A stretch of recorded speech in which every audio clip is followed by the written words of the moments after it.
On nous appelle la société de minuit.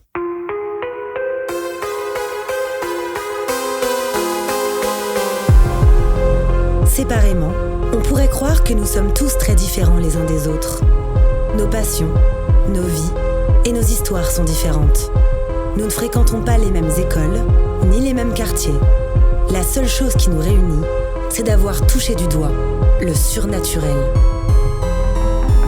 Nous avons alors décidé de nous rassembler pour partager nos peurs, nos histoires bizarres et effrayantes. Les uns après les autres, nous reviendrons au cœur de nos angoisses sans souvenirs, aux frontières du paranormal.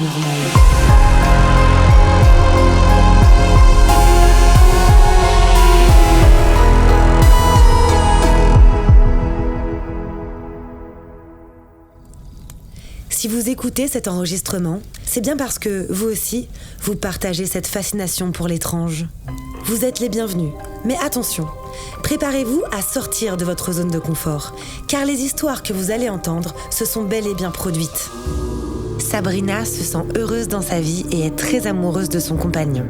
Après des années de vie à deux, ils ressentent l'envie d'agrandir la famille et commencent à essayer d'avoir un bébé. Cet élan emmène Sabrina vers un chemin qu'elle ne connaissait pas encore. Les épreuves qu'elle doit traverser sont violentes et c'est pleine de courage qu'elle en ressortira plus forte que jamais. Cette histoire s'intitule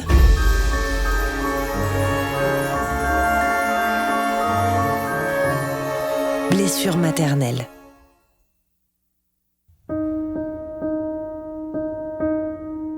Je m'appelle Sabrina, j'ai 39 ans.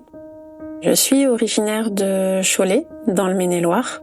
Et petit à petit, les choses de la vie m'ont amenée à Niort, dans les Deux-Sèvres, pas très loin de La Rochelle. Aujourd'hui, je suis en couple depuis maintenant 17 ans.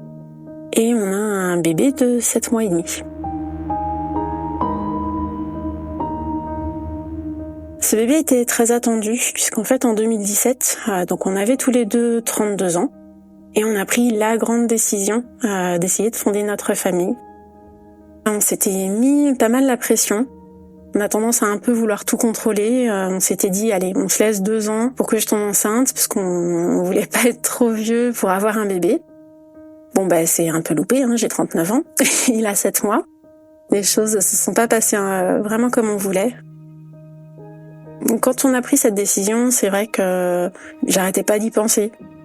Parce que faut se préparer à l'idée aussi qu'on fait un pas, qu'on sera plus tout seul le jour où le bébé sera là. Donc c'est des gros changements. Donc c'est vrai que ça me prenait pas mal la tête. Et donc du coup, à force de se prendre la tête là-dessus, forcément ça n'a pas fonctionné tout de suite. Quand les gens nous disent arrête d'y penser, quelque part ils ont un peu raison parce que la tête fait beaucoup.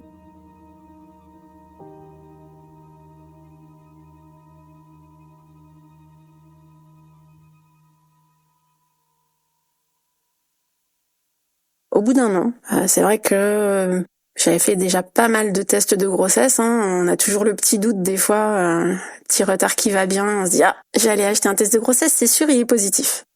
Eh bien non, Donc j'en ai acheté quelques-uns, j'ai pas vraiment compté, mais en soi, donc en janvier 2018, cette fois, j'étais pas folle. Il était positif ce test de grossesse. Donc stressée. Contente, je sais pas trop l'émotion qui m'est venue sur le coup. En tout cas, je suis partie bosser le matin avec cette bonne nouvelle en tête et je ne voyais pas mon chéri avant le soir. Donc ça me laissait le temps aussi de réfléchir un peu comment j'allais lui annoncer. Donc j'avais préparé un petit diaporama de nous deux avec plein de photos de début de notre rencontre jusqu'à maintenant. Et forcément, à la fin du diaporama, j'avais mis le test de grossesse, la photo avec le petit positif. J'étais assez contente de mon coup. Du coup, donc, il dit oui, il est super ton diaporama, jusqu'à donc la dernière photo. Et là, il me regarde 2, 3 fois. Il me dit non, c'est pas vrai. Donc, il était super content. On était super contents, même si finalement on réalise pas vraiment quand l'annonce se fait, c'est dingue. Et puis tant que ça se voit pas, en fait, tu réalises pas déjà. On continue notre petite vie, un peu stressée, mais je pense comme beaucoup de futures mamans, je suis épanouie, je suis heureuse, j'ai hâte. Une semaine avant l'écho du premier trimestre, j'ai mal au ventre. J'en fais pas trop de cas, parce qu'on est en plein travaux à la maison, donc j'en fais pas de cas.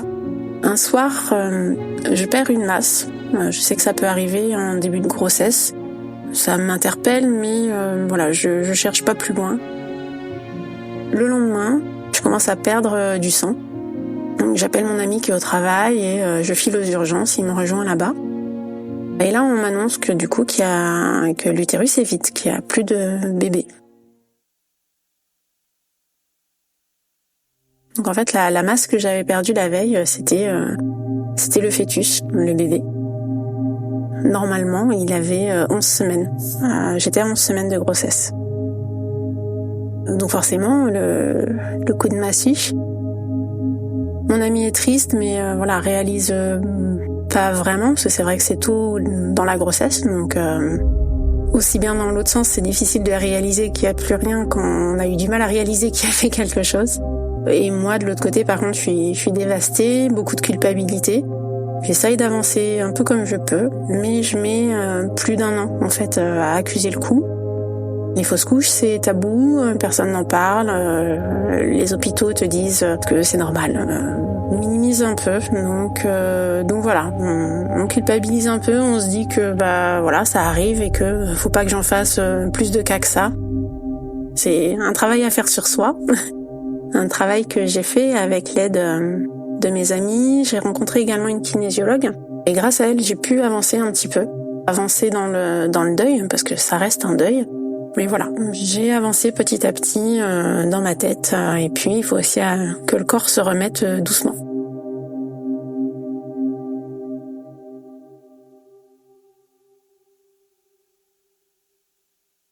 Donc le temps passe, on essaye de plus prendre la tête avec ça, on en parle presque plus parce que du coup le choc est toujours là, donc c'est vrai qu'on remet pas forcément le sujet bébé sur le tapis.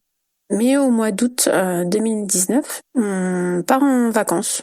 Et je sais pas, un pressentiment d'être enceinte, mais bon, comme les fois d'avant, les pressentiments des fois peuvent être faux. Et j'y pense quand même tout le week-end. Du coup, ça me met de mauvaise humeur, je profite vraiment pas du tout de l'instant. En rentrant du week-end, j'ai mal au ventre, je m'arrête à la pharmacie, mais en même temps j'étais tellement stressée que j'en profite pour prendre un test de grossesse au cas où. Je dis rien, mon chéri, on rentre, on fait la route. Et là, du coup, il est positif. Les sentiments à ce moment-là sont un peu compliqués, un petit peu de joie quand même, mais beaucoup de stress et d'angoisse. On boit un verre en terrasse. Et du coup, je lui montre mon ventre. J'avais dessiné un petit bonhomme dessus pour essayer de lui annoncer correctement, encore une fois, correctement et joyeusement, une bonne nouvelle, si on peut dire. Donc, je lui montre mon ventre et encore une fois, il est très content, mais très très inquiet aussi, comme moi, de la suite des choses. Et malheureusement, 2 jours après, on perd également le bébé. Donc j'étais à 1 mois de grossesse. Et du coup, ça expliquait le mal de ventre que j'avais pu avoir le week-end juste avant. Encore un contre-coup, donc beaucoup de mal à digérer la nouvelle.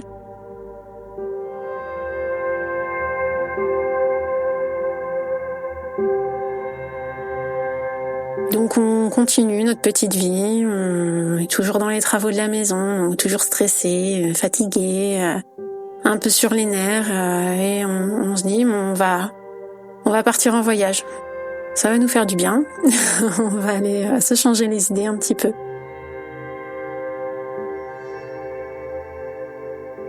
Donc en février 2020, on part en voyage. J'essaye de profiter.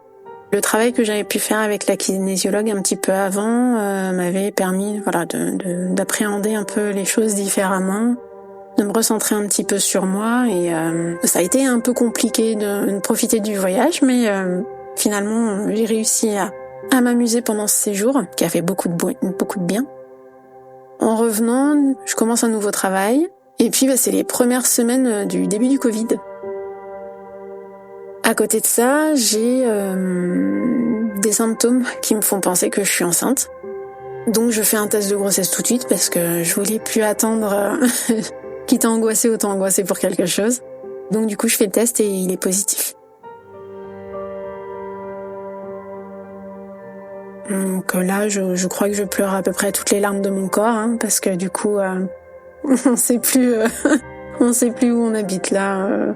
Les émotions sont complètement, on ne sait plus du tout si c'est, même si c'est une bonne nouvelle, si finalement on en a envie, si c'est assez particulier encore une fois. Par rapport à la situation sanitaire, du coup, c'était encore plus angoissant parce qu'on ne savait rien. Enfin, les gens en parlaient comme d'une grippe, certains parlaient des morts, donc c'est vrai que c'était encore quelque chose à gérer en plus parce qu'on se dit si je l'attrape, je sais pas quelles sont les conséquences pour le bébé non plus. Et du coup, on demande aux médecins quand même un maximum d'examens pour être sûr que tout va bien. On est inquiets tous les deux. Le mot content, je suis même pas sûre qu'on se le soit dit à un moment donné. J'arrête de travailler parce que du coup, au début de la pandémie, les femmes enceintes ont été considérées comme personnes à risque. Et donc, on prend rendez-vous pour une écho de datation pour savoir où en est le stade de la grossesse et si tout va bien, parce que c'est la grande question. Donc je prends rendez-vous avec un cabinet sage-femme. Le problème c'est pandémie oblige, mon ami ne peut pas m'accompagner à cette échographie. On peut le faire par contre en visio. J'appelle mon chéri en visio. Et donc on passe à l'écho. Et elle allume le moniteur. Elle a fait 2-3 vérifications par rapport à l'utérus et du coup elle cherche le bébé, donc qu'on aperçoit très bien sur l'écran. Une petite crevette qui ressemble pas à grand chose à ce stade-là, parce que j'étais à 8 semaines. Et la sage-femme nous annonce que le cœur ne bat plus. Donc là, je crois que j'ai dû arrêter de respirer quelques secondes. Moi, je suis toute seule au cabinet. Mon chéri, il est tout seul à la maison en visio. Je crois que ça pouvait pas être pire que ce qu'on avait eu jusque-là. Je crois que là, c'était le plus gros coup qu'on ait eu, c'était vraiment d'être séparés à ce moment-là.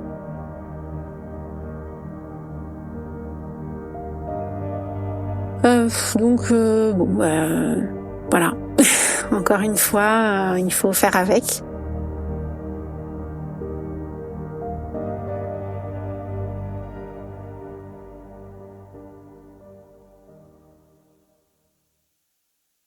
Après cette annonce, j'étais totalement perdue, j'avais plus envie de réfléchir. J'avais besoin d'éteindre mon cerveau parce que là, j'étais complètement à l'ouest. Je pense qu'on aurait dit un zombie réellement parce que je me souviens pas en fait trop de ce moment-là. Je sais que j'ai passé 3 jours devant la télé. J'avais plus envie de réfléchir, plus envie de penser à quoi que ce soit. Je suis incapable de vous dire ce que j'ai regardé à la télé. Mais je n'ai pas décollé de mon canapé pendant ces 3 jours. Devant ma télé, j'envoie un message à une amie. Elle m'a pas mal aidée pendant les fausses couches parce qu'en fait, elle fait des soins énergétiques. Et elle a aussi certains dons. Et donc, je lui apprends la nouvelle par message sur Messenger. Et alors, autant d'habitude, elle est pas forcément sur son téléphone, autant là, elle l'avait avec elle. Et elle m'écrit forcément qu'elle est désolée pour nous. Et à un moment, elle m'envoie j'ai les larmes qui coulent. Je lui dis non mais arrête, je viens juste d'arrêter de pleurer, j'ai pas envie de recommencer. Là j'en peux plus. Et elle m'écrit ce n'est pas moi qui pleure. Elle me dit j'ai de la visite de l'au-delà pour toi. Au moment où elle me dit ça, je ressens une énorme énergie. J'arrive pas à l'identifier autrement. Comme s'il y avait plein de monde tout autour de moi. Et j'ai beau regarder, je vois rien. Et je lui écris mes bébés. Et elle me dit je m'occupe d'eux, ça va aller. Et là, je fonds en larmes.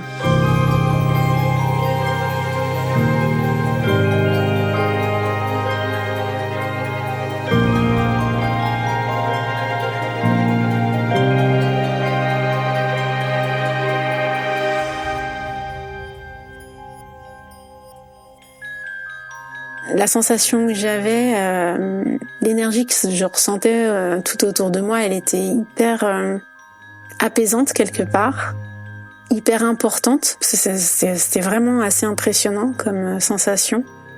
Et ça a duré plusieurs secondes, peut-être même quelques minutes, j'avoue, je sais pas trop, parce que j'étais un peu totalement déboussolée, donc je sais pas trop combien de temps ça a duré, mais c'était presque trop court, quelque part. Et je me dis, nos bébés sont là, ils sont là pour accompagner ce troisième bébé. Et mon amie, donc, m'envoie un message, elle me dit, parle-lui. Explique-lui, parle-lui, dis-lui ce que t'as sur le cœur, ce que tu penses, explique-lui que ça va aller. Donc je continue de pleurer. Hein. Je continue de pleurer, mais à côté de ça, il y a toujours cette sensation et je suis hyper reconnaissante de pouvoir ressentir ça.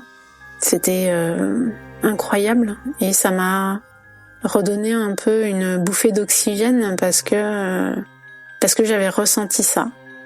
C'est vrai que on les a pas connus finalement et je les ai pas sentis. Donc c'est vrai que le fait de pouvoir au moins ressentir ça, déjà ça me prouvait qu'ils avaient été là à un moment donné parce que la fausse couche est tellement tabou que beaucoup de personnes disent c'était qu'un fœtus, donc pourquoi t'en fais tout un plat ? Pour moi, c'était pas que des fœtus, c'était nos bébés et ils me faisaient un petit coucou.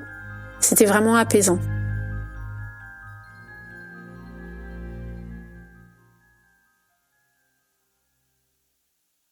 Du coup, le soir, j'en parle à mon chéri.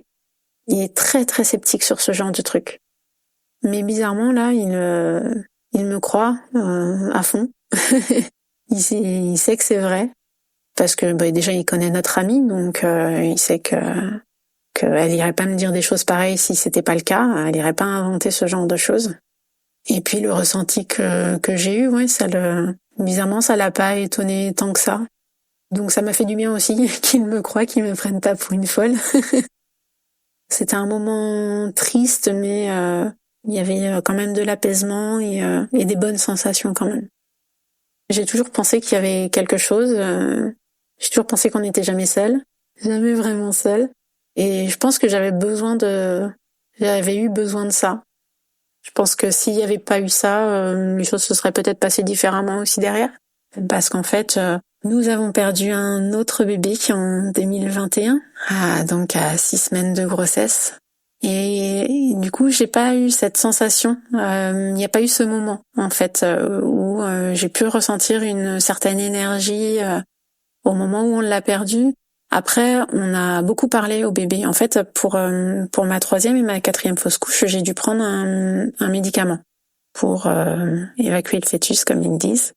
Et je redoutais le moment de prendre ce médicament parce que pour moi c'était dire stop, même si techniquement, physiquement ils sont encore dans mon corps, hein, mais c'était compliqué pour moi de mettre à la poubelle mes bébés.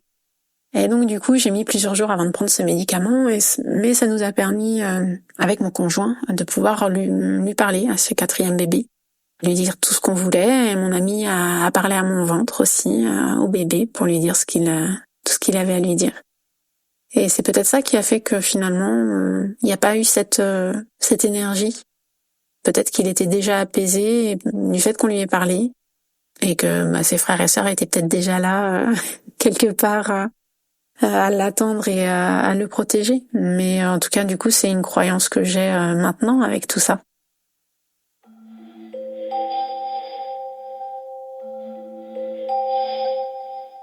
Après ma 4e fausse couche, du coup, je me suis pas mal intéressée à ce genre de phénomène, on va dire. J'ai essayé choper un peu des infos par-ci par-là. Alors même si Internet c'est bien, mais certains témoignages peuvent être un peu faux.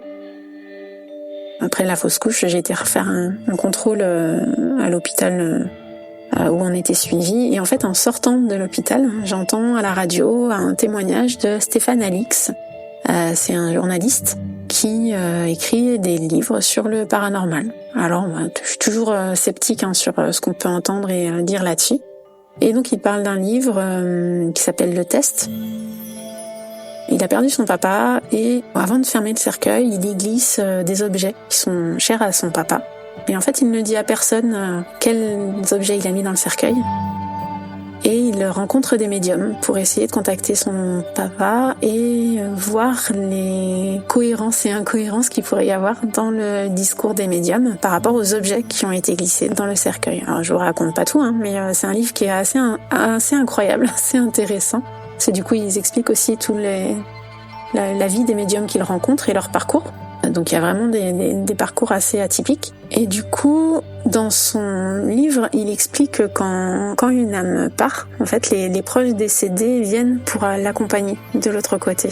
Et en fait, je me dis, mais l'énorme énergie que j'ai ressentie ce jour-là. Enfin, je pense vraiment qu'il n'y avait pas que mes bébés qui étaient autour de moi ce jour-là. Je pense qu'il y avait aussi d'autres proches que j'ai perdus.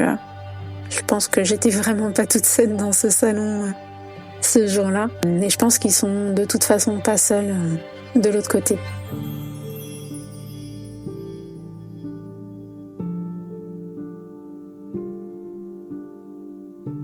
J'ai tendance à dire que les choses arrivent pour quelque chose, du coup. Et là, je te jure, je monte dans ma voiture, j'allume la radio, je commence à rouler et là j'entends ce témoignage et en plus sur Énergie. Et ouais, j'écoute très rarement Énergie, mais bon, quand t'as 1h30 de route à faire, tu scannes un peu toutes les toutes les radios. Et là, je tombe là-dessus, quelque chose que j'aurais jamais fait en temps normal, tu vois. Comme quoi, il fallait que je tombe dessus, peut-être. J'ai fait un gros travail sur moi, vraiment. Donc, j'ai revu la kinésiologue quand j'en avais besoin. C'est pareil, à chaque fois que j'allais la voir, c'est parce que à une certaine étape du deuil, j'arrivais plus à avancer. On parle de plusieurs étapes, souvent. J'ai vu une hypnothérapeute aussi et j'ai rencontré un magnétiseur qui fait de la réflexologie. Et je continuais aussi d'aller voir mon ami qui fait des soins énergétiques. Et c'est vraiment comme on dit, on rencontre des gens au bon moment parce que chaque personne m'a fait avancer à des stades différents. Ça s'est vraiment fait naturellement et même si j'étais toujours très triste. Malgré tout, j'arrivais à avancer petit à petit. Je me suis mise à la méditation aussi, donc tout le travail sur l'enracinement, le travail sur l'enfant intérieur, plein d'autres méditations et ça m'a fait énormément de bien. Jusqu'à même une fois ressentir carrément quelque chose venir de mon ventre et remonter jusqu'à ma gorge. C'était assez incroyable. J'ai pas tout compris. En tout cas, je pense que ça m'a enlevé un poids. C'est des méditations qui sont assez courtes en général, parce que je décroche assez vite. On est novembre 2022. À cette période-là, j'ai tendance à me réveiller beaucoup la nuit, à cogiter, j'ai beaucoup de mal à me rendormir. Cette nuit-là, vers 4 heures, comme d'hab, je me réveille, je réfléchis à plein de choses. Donc j'essaye de poser mon cerveau. Je prends une grande inspiration et j'expire pour essayer de me calmer un peu et de me rassoupir. Et en fait, à ce moment-là, ma tête tombe sur le côté droit et je me rends compte que je me vois, que je me regarde. Je vois mon visage et comme si j'étais au-dessus de ma tête, finalement. Alors sur le coup, je comprends pas, j'ai peur et je sens que je monte un peu plus, comme si j'étais aspirée encore un peu plus au-dessus de moi. Et là, du coup, je prends peur et je m'entends dire, alors c'est bizarre à dire, mais je m'entends dire dans ma tête, je vais y retourner s'il vous plaît. Et à ce moment-là, je sens que je reviens, mais comme aspirée dans l'autre sens, et j'ouvre les yeux. Et au moment où j'ouvre les yeux, je sens un recul. Tu sais, comme quand on tire un élastique et qu'il casse. Notre corps part en arrière légèrement. Et là, en fait, c'est ce qui s'est passé. J'ai eu un recul et j'ai ouvert les yeux. Donc, je comprends pas ce qui se passe. Je sais pas trop quoi en penser. J'avais lu des témoignages là-dessus, mais je me dis c'est pas possible que ce soit ça. Donc là, impossible de me rendormir. Avec ce qui s'était passé, déjà j'avais peur. Et puis, je voulais pas que ça recommence. Et je réfléchis, je dis qu'est-ce qui s'est passé? Et à un moment, je me dis voilà, faut vraiment que je dorme. Et dans ma tête, je dis j'ai besoin de dormir s'il vous plaît. Et je veux pas que ça m'arrive encore.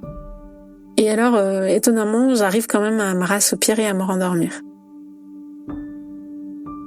Le lendemain matin, 2 heures après, le réveil sonne et j'arrête pas d'y penser. Et là, je me dis, mais c'est sûr, je suis sortie de mon corps. Enfin, c'est obligé. Je vois pas autre chose. Et ce que j'avais pu lire parlait de guides qui étaient avec nous quand ça nous arrivait, quand on sortait de notre corps. Et je pense que c'est pour ça qu'à un moment donné, j'ai dit je vais y retourner s'il vous plaît, parce que je pense que j'étais vraiment pas toute seule à ce moment-là.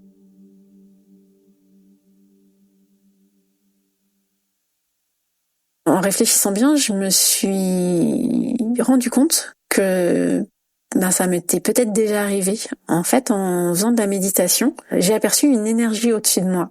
Alors j'avais les yeux fermés, c'est ça qui est assez dingue. Donc c'est pour ça que j'ai pensé avoir rêvé. Et du coup, je voyais quelque chose au-dessus de moi, mais comme si je le voyais de loin, comme si je me regardais en train de méditer et que je voyais, alors pas un corps, mais quelque chose aussi long que moi, au-dessus de moi, au-dessus du lit. Et du coup, je me dis, est-ce que c'était moi? Est-ce que c'était un guide? Est-ce que moi, je me regardais encore avec le guide au-dessus? J'avais plein de questions. J'ai pas arrêté d'y penser. Alors, j'ai pas du tout été productive au boulot, hein. Ça, ce jour-là, c'était pas possible. Du coup, il fallait que j'en parle à quelqu'un. C'était obligé. Donc, j'arrive au boulot et donc j'ai une collègue avec moi dans le bureau. Et à un moment, je lui dis t'as des choses importantes à faire tout de suite là ou t'es occupée? Et elle me dit non, j'ai une réunion cet après-midi. Parce que là, faut que je te parle d'un truc. Et alors autant on a souvent ce genre de conversation, bien malgré elle d'ailleurs, parce que ça l'a fait un peu flipper. Et là, je lui ai dit, bon, par contre, me prends pas pour une folle. Bon, du coup, je pense que ça a été un peu loupé. Elle m'a regardé un peu bizarrement, mais on en a discuté toute la matinée. On n'a pas réussi à bosser, c'était pas possible. Le soir, je rentre chez moi et je retrouve le livre de Stéphane Alix et je me suis souvenu que dans ce qu'il avait écrit, un des médiums parlait de sortie de corps, justement, et que ça lui arrivait même pendant qu'il faisait ses courses, en fait. Donc, j'ai relu le récit. Et effectivement, il y a des choses qui collaient totalement avec ce que j'avais vécu cette nuit-là. 1 mois après, j'apprenais que j'étais enceinte. En fait, je suis tombée enceinte à la fin du mois de novembre 2022. Coïncidence ou pas, avec ce qui s'est passé, je ne sais pas du tout si ça a un rapport, mais je trouve ça assez étonnant, en fait.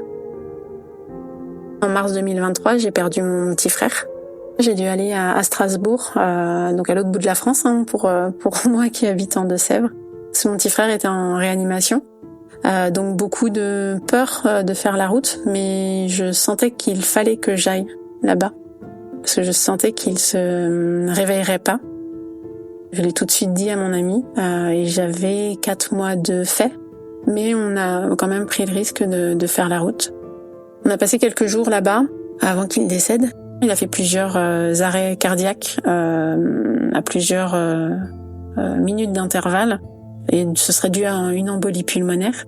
Donc en fait, il a été en réanimation pendant 4 jours et les organes ont commencé à lâcher, donc on a dû prendre la décision d'arrêter l'acharnement. Il avait la maladie de Crohn, donc ça faisait des années qu'il prenait des traitements. Donc je pense que ça n'a pas dû aider non plus sur l'issue finale, parce qu'il avait que 34 ans. Et en fait, c'était quelqu'un d'assez renfermé sur lui-même, qui doutait. Enfin, en fait, il se demandait constamment pourquoi il était là. Qu'est-ce qu'il avait à faire parmi nous? C'était sa question depuis qu'il était tout gosse. Et c'est pour ça que je savais qu'il se réveillerait pas, parce qu'il n'aurait pas la volonté de se réveiller avec le tempérament qu'il avait.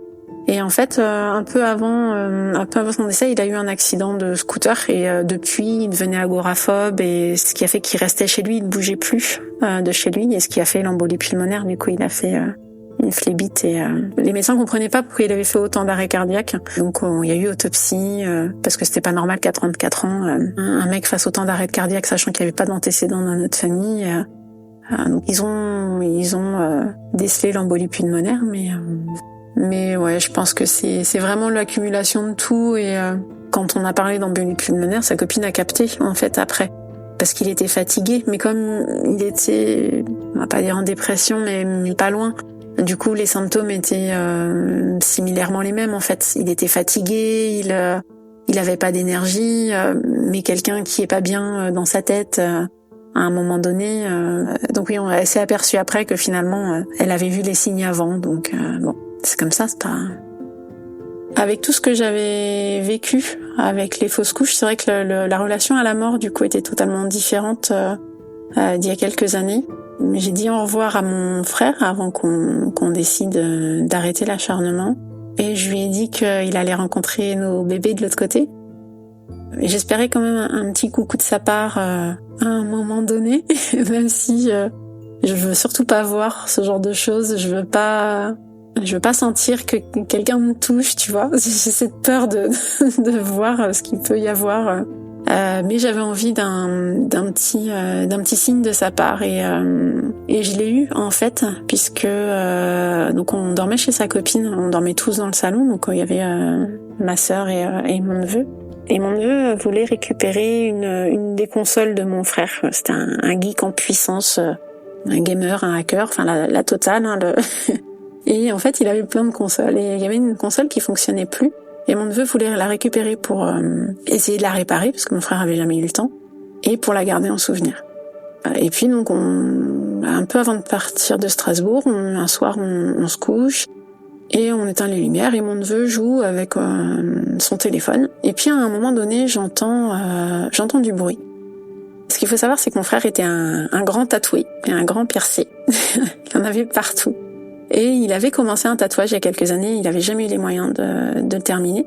C'était donc des personnages Marvel avec des mangas et dedans il y avait Mario, le petit plombier là que tout le monde adore. Et donc cette nuit-là, au moment où on s'endort, mon neveu joue avec son téléphone et à un moment donné, j'entends du bruit, comme vous savez quand Mario il tape dans les cubes et qu'il y a les pièces, qu'on entend les pièces. Et en fait, je l'ai entendu 2 fois. Ce bruit-là. Et sur le coup, je me dis tiens, il a réussi à réparer la console, mais j'y croyais pas vraiment en fait. Bizarrement, j'y croyais pas. Et le lendemain matin, j'en parle à mon chéri et mon neveu dormait encore, donc j'attendais impatiemment qu'il se réveille pour pouvoir lui poser la question. Et quand il se réveille, je lui demande, il me dit bah non, pas du tout, j'ai pas réussi à la réparer. Je jouais avec mon téléphone, puis rien à voir avec Mario en fait. Et là, je regarde mon chéri et je lui souris et je lui dis, bah tu vois, il était là. Il est passé nous faire un coucou avant qu'on parte. En revenant de Strasbourg, j'avais peur d'avoir fait du mal au bébé, le fait d'avoir fait la route. Même si je savais qu'il fallait que j'y aille, je culpabilisais d'avoir pris le risque pour le bébé.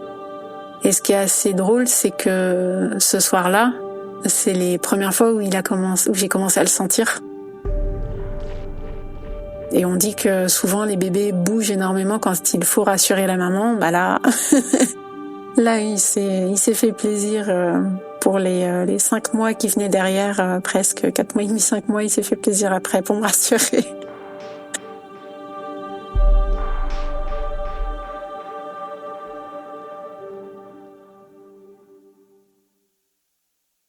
Sur la fin de grossesse et à l'accouchement, je crois que j'ai jamais été aussi sereine de toute ma vie. Alors, est-ce que c'est tout le travail que j'ai fait sur moi ? Je ne sais pas. Enfin, je pense que ça a pas mal aidé. Et j'avais pas peur de l'accouchement. J'avais pas peur pour le bébé. Bizarrement, je savais. Tout s'est bien passé. C'était un chouette moment.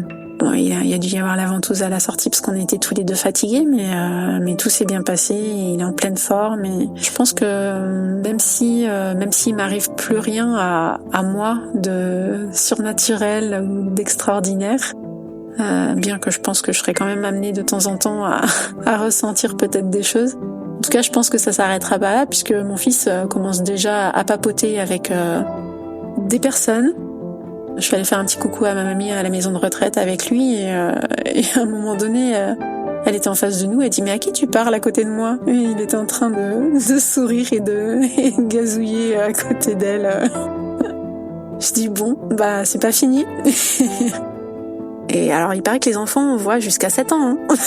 Qu'on a le temps.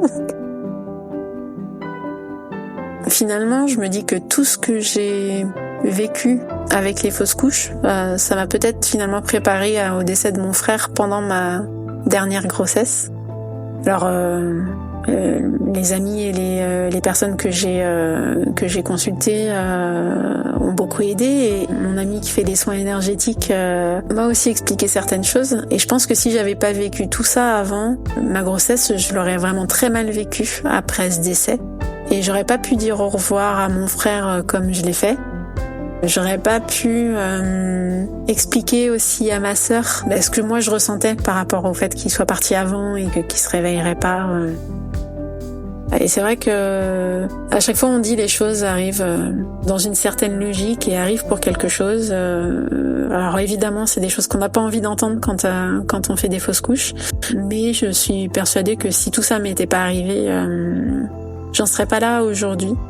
Là, j'ai un bébé qui est souriant, qui est super, qui rigole tout le temps, et je pense que si ma grossesse n'avait pas été aussi sereine, il serait pas aussi super, mon bébé, je pense.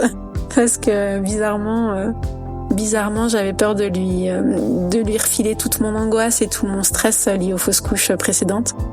Et pas du tout. Il est hyper serein. Donc c'est rassurant.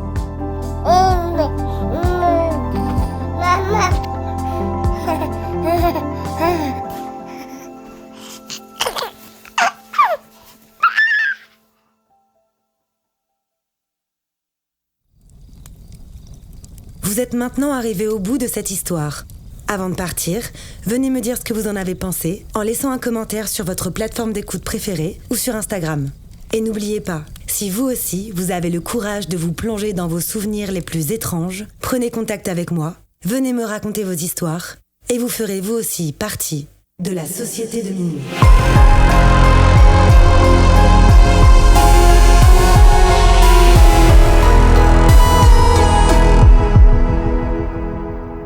Ce podcast a été imaginé, réalisé et monté par votre hôte, Tatiana Benamou. Il est mixé par Dimitri Benamou et la musique du générique a été composée par Jérémy Marlon.